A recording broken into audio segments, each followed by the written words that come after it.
कि बाप के सामने बेटी का रेप करते थे और उसके बाद बाप को मार के कहते थे तू भी रेप कर। पाकिस्तानी इस वीडियो को क्यों ना देखें तो भैया आप देख लीजिए यहाँ क्यों ना देखें, क्योंकि हम आज चर्चा करने वाले हैं इसकी, और इसका नक्शा किससे मैच करता है आप देख रहे हैं। If you don't believe then go on Google. भाई किससे मैच करता है तो आप तो समझ में आ गया, भाई बुरा नहीं मानिएगा आप लोग। ध्यान से समझिए, जब भारत पाकिस्तान का विभाजन हुआ तो उसी समय पाकिस्तान दो भाग में था। एक इधर वाला जो एरिया है इसे हम लोग कहते थे पश्चिमी पाकिस्तान, जो मेन पाकिस्तान का एरिया है। और ये जो आज आप बांग्लादेश देख रहे हैं, ये बांग्लादेश नहीं था, बल्कि ये उस वक्त पूर्वी पाकिस्तान था। पूर्वी पाकिस्तान के लोग बंगाली भाषा को बोलते थे। पाकिस्तान के लोग इन लोगों को बड़ा भद्दे मजाक करके बोलते थे, कहते तुम लोग गधे हो, कुछ नहीं जानते हो, किसी काम लायक नहीं हो, यूजलेस हो लोग, तुम लोग छोटे हो, काले हो, मतलब उल्टा सीधा मजाक कर रहे थे। पश्चिमी पाकिस्तान के लोग इधर के लोगों को पसंद नहीं करते थे। हो गया नहले पे दाला 1970 में। 1970 में इस पूर्वी पाकिस्तान के शेख मुजीबुर रहमान चुनाव जीत गए और वो यहाँ के प्रधानमंत्री के पद के चुनाव जीत गए। अब यहाँ की आर्मी ने क्या किया, उनको शपथ ही नहीं दिला रहे थे। इसलिए 70 के चुनाव जीतने के बाद शेख मुजीबुर रहमान जब देखे कि ऐसा है तो उन्होंने अपना भाषण दिया 7 मार्च को और कहा कि अब हम इस पूर्वी पाकिस्तान को एक अलग देश बनाएंगे जिसका नाम रहेगा बांग्लादेश।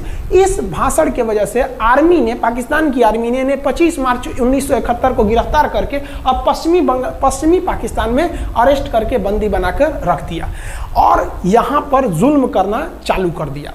कहाँ पर भाई, तो पूर्वी बंगाल में, पूर्वी पाकिस्तान में, पूर्वी बंगाल में नहीं, पूर्वी पाकिस्तान में इन्होंने जुल्म करना चालू कर दिया। शेख मुजीबुर रहमान के गिरफ्तारी के विरोध में यहाँ मुक्ति वाहिनी नाम कर एक विद्रोही गुट तैयार हो गया था।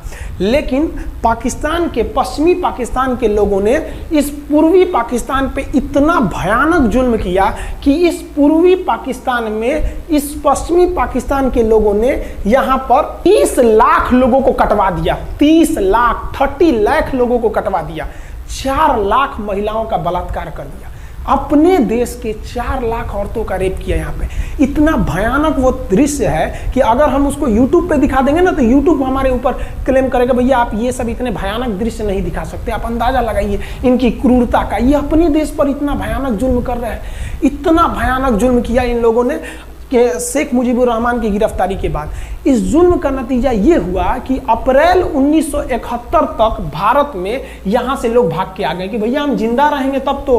और यहाँ 10 लाख लोग भारत में आ गए शरण लेने के, भैया हमको बचाइए। तो इंदिरा गांधी जानती थी कि जब तक यहाँ शांति नहीं होगा तब तक ये लोग वापस नहीं जा सकते थे और शांति का एक ही था कि यहाँ पे घुस के इनको मारा जाए ताकि ये पश्चिमी पाकिस्तान वाले लोग यहाँ पर सुधर सके। तो इंदिरा गांधी ने इसके लिए बात की जनरल फील्ड मार्शल मानेकशॉ से। उन्होंने सेना प्रमुख मानेकशॉ से कहा, सैम मानेकशॉ से, कि आप अभी युद्ध कीजिए, हम आदेश देते हैं आप अभी युद्ध कीजिए बांग्लादेश पे, हम अपने पड़ोसियों को इस तरह मरते नहीं छोड़ेंगे, आप इस पे हमला कीजिए। उस समय ये पूर्वी पाकिस्तान था। मानेकशॉ ने कहा कि ना हम हमला नहीं करेंगे। कही अरे क्यों?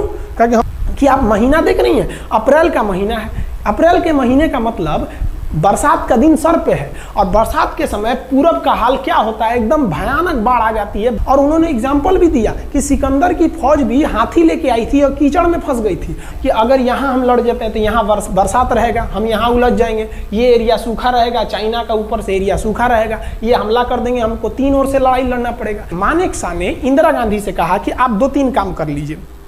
कब तक के लिए? कि नवंबर तक हम लोग युद्ध नहीं करेंगे, लेकिन अप्रैल से नवंबर के बीच में हम अपने सैनिकों को इस एरिया में लड़ने के लिए ट्रेनिंग दे सकते हैं। मुक्ति वाहिनी, उसको हम ट्रेनिंग दे सकते हैं। और इसी में 1971 में हमारी जो थी भारत और रूस की एक समझौता पर हस्ताक्षर हो गया। अब हम लोगों ने पाकिस्तान को एक बारूद के ढेर पर बैठा दिया था। इंतजार था तो इस बात का कि उस बारूद में एक चिंगारी की और पाकिस्तान तबाह हो जाता। इत्तेफाक देखिए, उस बारूद के ढेर पर खुद चिंगारी जलाई पाकिस्तान ने। कैसे? तो समझिए कैसे।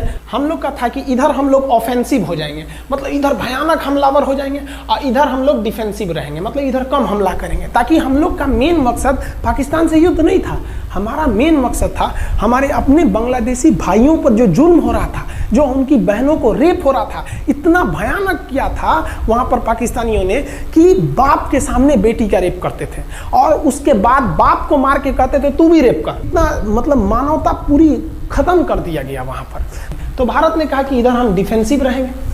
पाकिस्तान को यह खबर लग गई कि भारत ना इधर कमजोर है। अरे भैया, इधर हम कमजोर थोड़ी हैं, इधर कम सैनिक रखे हैं और इधर हम भयानक रखे हैं, तो इसका मतलब ये थोड़ी है कि हम कमजोर हो जाएंगे। भैया कहा जाता है ना कि सोनार के घर का कचड़ा भी बनिया के बादाम से महंगा